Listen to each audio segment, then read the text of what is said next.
नमस्कार, आप देख रहे हैं हल्ला बोल टीवी। मैं हूं अली। कल नीतीश कैबिनेट की आखिरी मीटिंग होगी और जदयू विधायकों की भी मीटिंग होगी। साथ ही साथ आरजेडी यानी तेजस्वी यादव आरजेडी के हारे हुए प्रत्याशियों के साथ भी मीटिंग करेंगे। कल बहुत कुछ होने जा रहा है। क्या है पूरा मामला, इसको लेकर हमारे साथ मौजूद हैं हल्ला बोल टीवी के संपादक दीपक शर्मा।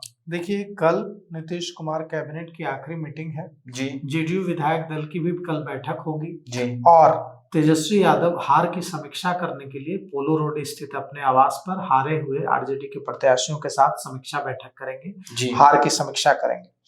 कल रात बहुत कुछ हुआ है और कल बहुत कुछ होगा। आज दिन भर भी बहुत कुछ होगा। कल रात क्या क्या हुआ है? कल रात ललन सिंह, जो भारत सरकार के कैबिनेट मंत्री हैं और जदयू के वरिष्ठ नेता हैं, नीतीश कुमार के बेहद करीबी हैं, वे और जनता दल यूनाइटेड के राष्ट्रीय कार्यकारी अध्यक्ष संजय झा दोनों दिल्ली पहुंचे और अमित शाह, जेपी नड्डा और दूसरे भारतीय जनता पार्टी के वरिष्ठ नेता धर्मेंद्र प्रधान से, जो बिहार चुनाव के प्रभारी थे धर्मेंद्र प्रधान, उनसे, अमित शाह से, जेपी नड्डा से उनकी मुलाकात हुई और बिहार में नई सरकार के गठन की चर्चा हुई है। जी। यह साफ हो गया है कि भारतीय जनता पार्टी बिहार में अपना मुख्यमंत्री नहीं बनाएगी। नीतीश कुमार ही मुख्यमंत्री पद की शपथ लेंगे। 9 बार तो ले चुके हैं, 10वीं बार मुख्यमंत्री नीतीश कुमार शपथ लेंगे मुख्यमंत्री पद की। जी। और रविवार सुबह भी, यानी आज सुबह भी, एनडीए के कई नेता नीतीश कुमार से मिलने सीएम आवास पहुंचे हैं। ये करने मार्ग जो नेता पहुंचे हैं उनमें भारतीय जनता पार्टी के वरिष्ठ नेता और गृह राज्य मंत्री नित्यानंद राय, आरएलएम सुप्रीमो उपेंद्र कुशवाहा शामिल है। और मुख्यमंत्री नीतीश कुमार ने कल अपने सभी विधायकों को पटना बुला लिया है और कल शाम विधायक दल की, जेडीयू विधायक दल की बैठक बुलाई जा सकती है। यहाँ शपथ की तारीख और कौन मंत्री बनेंगे, इन सारी चीजों पर चर्चा होगी।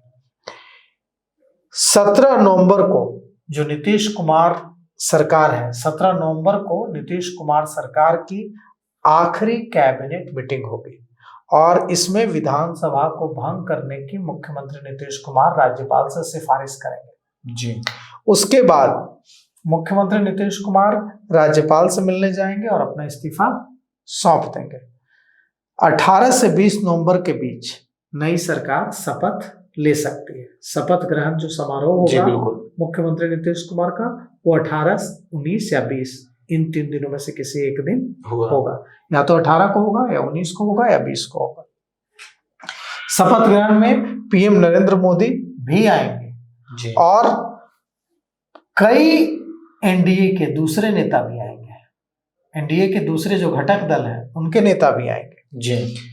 शनिवार को जदयू के राष्ट्रीय कार्यकारी अध्यक्ष संजय झा और केंद्रीय मंत्री ललन सिंह ने दिल्ली में अमित शाह, केंद्रीय गृह मंत्री, जेपी नड्डा, भारतीय जनता पार्टी के अध्यक्ष धर्मेंद्र प्रधान और दूसरे नेताओं से मुलाकात की है और बिहार में सरकार के गठन को लेकर, शपथ ग्रहण की तिथि को लेकर, बाकी चीजों को लेकर विचार विमर्श किया है। जब आप आते हैं उस सवाल पर जो आपने शुरू में किया था कि तेजस्वी यादव भी कल हार की समीक्षा करेंगे, तो तेजस्वी यादव अब हार की समीक्षा के लिए पोलो रोड स्थित अपने आवास में बैठक बुलाएंगे और हारे हुए राजद के प्रत्याशियों से फीडबैक लेंगे और पार्टी की जो इतनी बुरी हार, करारी हार हुई है, इसकी समीक्षा करेंगे। सुबह 11 बजे एक पोलो रोड स्थित सरकारी आवास पर बैठक होगी और कहा जा रहा है कि इस बीच लालू परिवार में जो टकराव है उसको लेकर रोहिणी आचार्य ने जिस तरह से चप्पल उठाने का आरोप संजय यादव और रमीज नेमत पर लगाया है, उसके बाद काफी कुछ हो रहा है लालू परिवार में। और अब तक यह कहा जा रहा था कि कहाँ गायब हैं, लापता हो गए हैं तेजस्वी यादव। तो तेजस्वी यादव लापता नहीं हुए हैं। तेजस्वी यादव उसी आग को जो परिवार के अंदर भड़की है उसको सुलझाने में लगे हुए हैं। अब सवाल यह उठता है कि इसमें होगा क्या।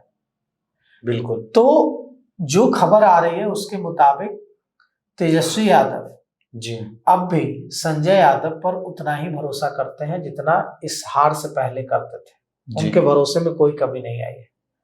वे तो इन आरोपों के बाद भी तेजस्वी यादव और रमीज नेमत पार्टी में बड़ी भूमिका निभाते रहेंगे, ऐसा चाहते हैं तेजस्वी यादव। बिल्कुल। लेकिन रोहिणी आचार्य ने जिस तरह से आरोप लगाए हैं कि चप्पल उठाया गया मारने के लिए, और चप्पल किसने उठाया, तो संजय यादव और रमीज नेमत ने जी। उसके बाद तेजस्वी यादव की छवि एक ऐसे भाई की बन रही है, विलेन की बन रही है, जिसकी बहन को मारने के लिए परिवार का कोई बाहर का व्यक्ति, दूसरे राज्य का व्यक्ति चप्पल उठाता है। रमीज नेमत जो यूपी के बलरामपुर के रहने वाले हैं, उन पर गैंगस्टर एक्ट लग चुका है, हत्या के आरोपी जेल जा चुके हैं। और संजय यादव जो हरियाणा के रहने वाले हैं, उनकी छवि बन रही है कि दो बाहर दूसरे राज्य के लोग उनके सामने उनकी बहन को मारने के लिए चप्पल उठाते हैं और तेजस्वी यादव कुछ नहीं बोलता है जी। तो इसके बाद अब तेजस्वी यादव को अपनी ये छवि बचानी होगी। अभी देखिए तेज प्रताप यादव ने कितनी बड़ी ललकार दी है। तेज प्रताप यादव ने कहा है कि हम सीधे सीधे जमीन में गाड़ देंगे अगर लालू प्रसाद यादव एक इशारा दे दे इन जयचंदों को। अब जयचंद कौन है? तो जयचंद है जो शुरू से वो कहते रहे हैं कि संजय यादव जयचंद है, रमीज नेमत जयचंद है। तो सिर्फ समीक्षा बैठक करके तेजस्वी यादव जो ये उनके खिलाफ जो आवाजें उठ रही हैं परिवार में और पार्टी में, उसको खत्म नहीं कर सकता है जी। उसके लिए उन्हें संजय यादव और रमीज नेमत जैसे लोगों पर, जिन पर आरोप है कि उन्होंने हाईजैक कर लिया है तेजस्वी यादव को, तेजस्वी यादव किससे मिलेंगे, तेजस्वी यादव कहाँ जाएंगे, तेजस्वी यादव कितनी सीटें किस पार्टी को देंगे, ये सारी चीजें तय करने में ये दोनों अहम भूमिका निभा रहे हैं। तो ऐसे में जब हार हुई है तो जिम्मेवारी लेने का भी उन्हीं पर दबाव बन रहा है कि उन पर कार्रवाई की जाए। तो लेकिन तेजस्वी यादव इन दोनों पर कोई कार्रवाई करने के मूड में नहीं है। उधर जो ये हुआ है, जो आरोप लगाया है रोहिणी आचार्य ने चप्पल उठाने का, इसके बाद भारतीय जनता पार्टी के कई नेता, जदयू के कई नेता इसको लालू प्रसाद यादव से कह रहे हैं कि परिवार को इस तरह से बिखरने नहीं देना चाहिए। और मनोज तिवारी ने कहा है कि जो लोग बिहार को चलाने की बात कर रहे थे वो अपना परिवार भी नहीं चला पा रहे। उन्होंने कहा है कि सवाल पूछने पर घर से बाहर कर दिया गया और जिस तरह से चप्पल से मारने की बात कही गई, इससे वे बेहद दुखी हैं। अशोक चौधरी ने भी कहा है कि बिखरने नहीं देना चाहिए। और अशोक चौधरी ने यह भी कहा है कि आज इलेक्शन कमीशन का नोटिफिकेशन जारी होगा और नोटिफिकेशन जारी होने के बाद सारी प्रक्रिया नए सरकार गठन की शुरू होगी जी। तो सुना आपने, इस पूरे मामले को लेकर आपकी क्या राय है? अपनी राय कमेंट्स बॉक्स में जरूर दें। तो फिलहाल इस पेशकश में इतना ही। आए की खबरों के लिए बने रहे हल्ला बोल टीवी के साथ। धन्यवाद।